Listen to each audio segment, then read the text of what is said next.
Segi air dulu nih, Kang, ada Pak Azwar, dia memang sekarang ini dulu, sok. Jadi Aqua ini air pegunungan apa air di bawah pegunungan? Pak Azwar, monggo.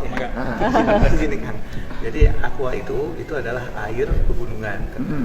Memang simple gitu ya kita ngomong air pegunungan gitu ya, seperti itu. Jadi, nah untuk melakukan klaim air pegunungan itu BPOM itu minta bukti.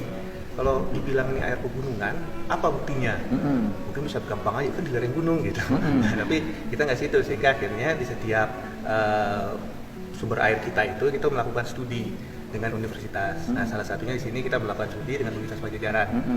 Nah, jadi dengan Profesor Mawan, beliau profesor yang pertama hidrogeologi di Bandung. Gitu.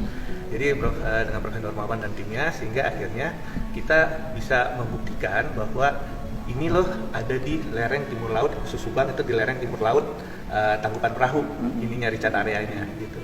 Bagaimana kita cara bisa melihat meyakinkan seperti itu? Jadi ada yang namanya itu kajian hidroisotop. Jadi setiap air itu sama seperti setiap manusia itu mempunyai sidik jari. Nah, sidik jarinya itu air itu dalam isotop. Isotopnya ada namanya deuterium, ada oksigen 18 gitu. Nah, dari situ kita bisa melihat, sehingga kita bisa tahu bahwa dari kita ambil sampelnya si air hujan, lalu nanti kita cari nih air hujan itu yang jatuh di mana gitu. Nah, nanti dari sumber kita ambil juga sampelnya, kita cek sama-sama isotopnya, sehingga kita bisa mengetahui, oh isotop yang ini itu kalau air hujan itu meresap di ketinggian sini gitu di daerah sini. Nah, itu yang akhirnya kita bisa membuktikan ini loh buktinya, karena memang dia air hujan yang meresap di pegunungan.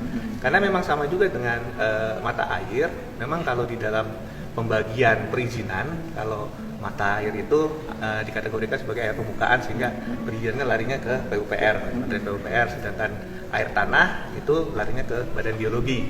Karena kalau kita lihat secara definisi bahwa apa itu air tanah? Air tanah itu adalah air yang berada di bawah permukaan tanah. Nah, dari air tanah ini, tapi kalau kita lihat mata air juga sebenarnya keluar dari dalam tanah dia, gitu. Jadi ya memang ada yang keluar dari samping juga ada, tapi tetap aja dia di bawah permukaan tanah, kan ada tebing yang kepotong gitu dia keluar gitu. Jadi sebenarnya ya yang satu mata air itu ya memang sudah terbentuk secara alami. Nah, sedangkan kalau di Aqua ini itu kita melakukan pengeboran.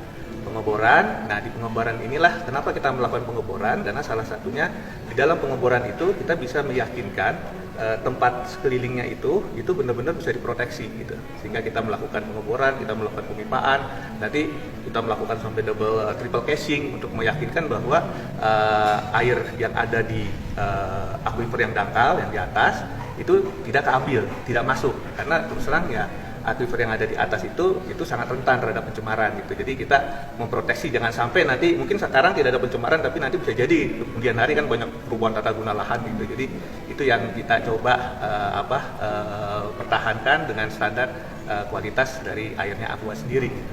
Benar. Waktu awal Aqua, kan saya tahu, saya nanti juga ke seluruh air mineral akan saya datang.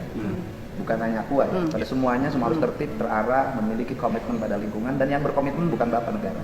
Pemerintah provinsi, pemerintah kabupaten harus komitmen.